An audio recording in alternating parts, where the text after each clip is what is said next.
साथियों, एक आदिवासी के ऊपर जो भी इल्ज़ामात लगे हैं, इस पूरी वीडियो में आपने अभी तक देखा कि उसके घर की परिस्थिति क्या है, वो क्या करता है, कैसे वो कमाता है और अपने परिवार का पालन पोषण कर रहा है। साथियों, मैं गौरव कुमार और आप ग्रेट न्यूज़ हिंदी देखते हो। अंततः बात यही आती है कि जनप्रतिनिधि क्या कर रहे हैं, तो हम उन्हीं के गांव के जो सरपंच महोदय हैं उनके पास में हम आए हैं। हम जानेंगे कि सरपंच साहब के क्या विचार है इस पूरी घटनाक्रम के ऊपर। साहब, आपके ग्राम पंचायत क्षेत्र के एक व्यक्ति को जो भी अभी ये घटना हुई है, जो आरोपात लगाए गए हैं, इस पूरी घटना के ऊपर क्या विचार है आपके? जी, सबसे पहले तो मैं आपको धन्यवाद देता हूँ यहाँ ग्रामीण क्षेत्र में पहुँचने के लिए। ये घटना जो है मेरा ख्याल से वही लग रहा है कि यहाँ पे गरीब आदिवासी अपने यहाँ मजदूरी, हर दिन मजदूरी काम करने वाले, मजदूरी करने वाले, रोज़ मजदूरी करने वाले, रोज़ लेके खाने वाले, ऐसा मजदूरी पे मतलब जी रहे यहाँ के लोग। और यहाँ पे समस्या वही हुआ कि नक्सल लाइट का मूवमेंट मतलब 20 तारीख को मतलब इधर बिलाल कस्सा जंगल में फायरिंग हुआ होगा। मेरे को पता नहीं था उस दिन। मैं बिहार गया था और वो अशोक को यहाँ से लेके गए। अशोक डे काम भी उस दिन नहीं था, लांज गया था। असल में क्या हुआ, उसके बाद 23 तारीख को डाबरी चौकी से आए, फिर उठा के ले जाने लगे। तो मेरे को फ़ोन किए, मैं फिर यहाँ से गया और फिर साथ में फिर डाबरी चौकी गया। डाबरी चौकी से फिर सीधा रिपेयर के लांजी थाना में। तो मैं कहता हूँ कि ये सरासरी झूठ है। उस दिन क्या है, अशोक कम नहीं था, उससे घर से कोई खाना नहीं खिलाए हैं, ये गलत है। गरीब आदिवासी है, हर दिन वो काम करने के लिए पुलिया में जाते हैं, रोज़ मजदूरी करते हैं, रोज मतलब खाते हैं। तो समस्या वही है अपने बीच में कि क्या है, आईजी एसपी साहब का कहना है कि वो क्षेत्र में अशोक टेकम खाना खिलाता है। तो क्या है, हम लोग खिला देते हैं। अचानक में साल में 1 बार 2 बार आ जाते हैं नक्सलाइट, डर के मारे हम लोग खाना खिला देते हैं, कोई भी खिला देते हैं। मजबूरी वही है कि क्या है, यहाँ पे हमको यहीं रहना है, यहीं निवास करना है। अगर पुलिस वालों को बता देंगे तो नक्सलाइट मार देंगे। डर है ना, सबके बीच डर है ना, सबके बीच डर है। इसलिए किसी को नहीं बताते हुए हम लोग को डर के मारे इधर के जितने भी गरीब जनता है वो खाना दे देते हैं। वो भी क्या है, जहाँ तहाँ चौकी हो गया, डाबरी चौकी हो गया, पितकना चौकी है, जब से यहाँ पे आना जाना उनका बहुत कम हो गया है।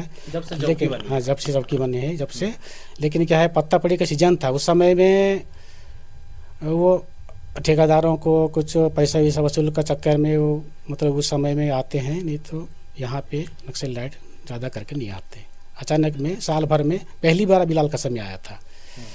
तो क्या है, अशोक को स्टाफ की मतलब वो धारा में लगा दिए कि ये नक्सल लाइट को खिलाता है, इसके घर से खाना गया है, ऐसा वैसा। तो ये बात गलत है, सरासरी गलत है कि खाना गए किसी ने खिलाया होगा, लेकिन अशोक निर्दोष है, उसने नहीं खिलाया, है। ये गलत है। मतलब जो पुलिस के पास में जो सूचना लगी है वो गलत है। वो गलत है। अच्छा, वो गलत है ना, मेरे ख्याल से पूरा गलत है। अच्छा, जो अपनी परिस्थिति है, मैंने शुरू से आया, सड़कों का निर्माण अभी हो रहा है। इससे पहले कच्ची रही होगी सड़कें, आने जाने में कई समस्या होती है। आप भी अभी आपने जब आप आए थे तो आपने बताया कि आप लांजी से आ रहे हैं, तो वही चिल्लोरा से चोरिया का जो मार्ग है वो भी अभी निर्माणाधीन है, निर्माण हुआ ही नहीं उस पर कुछ भी, है ना। अब इस परिस्थितियों के बीच में अपन जी रहे हैं, आप शासन प्रशासन को क्या कहना चाहेंगे कि एक तो वैसे गरीबी में जी रहे हैं, उसके बाद में एक तो नक्सली भी है और एक आप लोग भी? जी, मेरा कहना है कि शासन प्रशासन को ये क्षेत्र में तो मतलब ध्यान देना चाहिए, रोड बनना चाहिए। क्या यहाँ लांजी, डाबरी से लांजी तक 35 किलोमीटर का मतलब रोड है। इसमें 8 पंचायत का लोग मतलब आवागमन आना जाना कर रहे हैं। यहाँ बरसात का समय बहुत दिक्कत का सामना करना पड़ता है, पूरा नालियाँ बन जाता है। तो इसमें दिक्कत है, ये रोड बनना चाहिए। हमको भी समस्या है और सबको समस्या है रोड का बारे में। और दूसरी बात, तो यहाँ पे मैं उस दिन भी मतलब वहाँ पे लांजी गया था, वहाँ बयान लिए मेरा, मैं वही बात रखा कि सर वो एसडीओपी साहब बोले कि आप लोग नक्सलाइट को साथ देते हो इसलिए रोड बन नहीं पा रहा है बोले। मैंने कहा अभी तक पितकोना से बिलाल कसा का रोड का काम चालू है, अभी तक कोई दिक्कत नहीं आई है, अभी तक वो रोड बनना चालू है। तो वही बात बोला कि नहीं, बोले कि आप सरपंच और जितना ग्रामवासी है वो सब साथ देते हैं इसलिए रोड बन नहीं पा रहा है बोले वो। अच्छा, सीधे सीधे ऐसा एक आरोप ठोक दिए गए आपके ऊपर कि आप लोग नक्सलवादियों का साथ देते हैं, जी है ना, जबकि इसके कोई प्रूफ है उनके पास में? नहीं, कोई प्रूफ नहीं है उसके पास, कोई प्रूफ नहीं है उसके पास। कुछ खाना खिलाने का कुछ बर्तन ना कुछ भांडा ना कुछ नहीं मिला, उसका सबूत है ही नहीं है। लेकिन फर्जी केस बनाकर सीधा जेल में डाल देते हैं। एक तरीके से आदिवासियों को टारगेट करके अत्याचार किया जा रहा है, जी ये कहना है आपका? बिल्कुल बिल्कुल। यहाँ पे अपने यहाँ जो पेशा कट्टा ग्राम सभा 5वीं अनुसूचित जो लागू हुआ है, हाँ पेशा कट्टा, उसके हिसाब से मेरा कहना है कि बिना ग्राम सभा का अनुमति से कोई पुलिस वाले ले जा नहीं सकते, कुछ कर नहीं सकते, इतना पावर है। लेकिन ये ग्राम सभा को नहीं मान रहे लोग।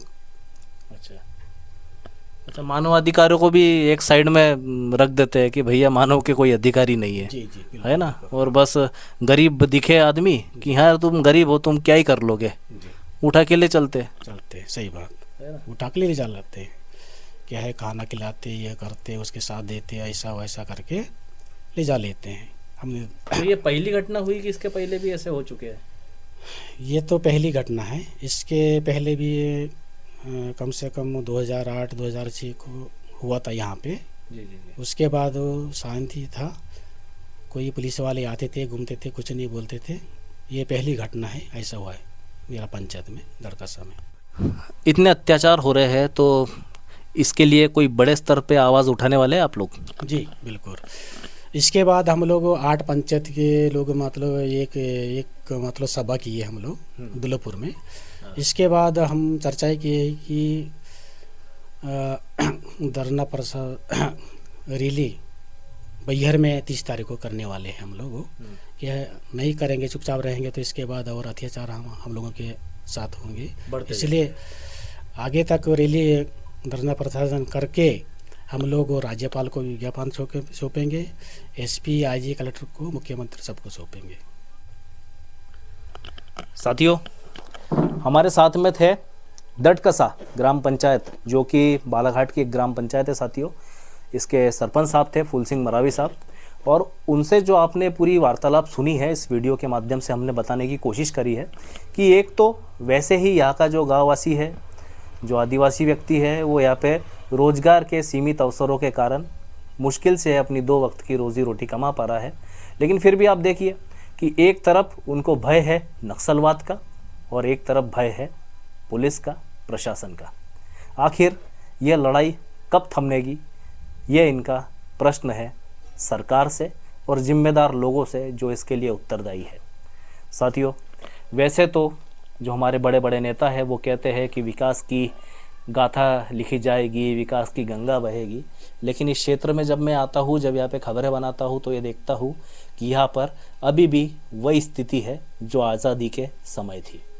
साथियों, मैं ये जो आप खबर देख रहे हैं, इसे भले ही आप लाइक ना करें, लेकिन इतनी शेयर करें कि यह उन जिम्मेदार लोगों तक पहुँचे और वे इस विचार में परिपूर्ण तरीके से सोचें कि आखिर इस क्षेत्र का विकास कैसे होगा। साथियों, कमेंट सेक्शन ओपन है, उसमें आप अपनी राय ज़रूर लिखिए और बने रहिए मेरे साथ में। मैं गौरव कुमार, बालाघाट, मध्य प्रदेश से।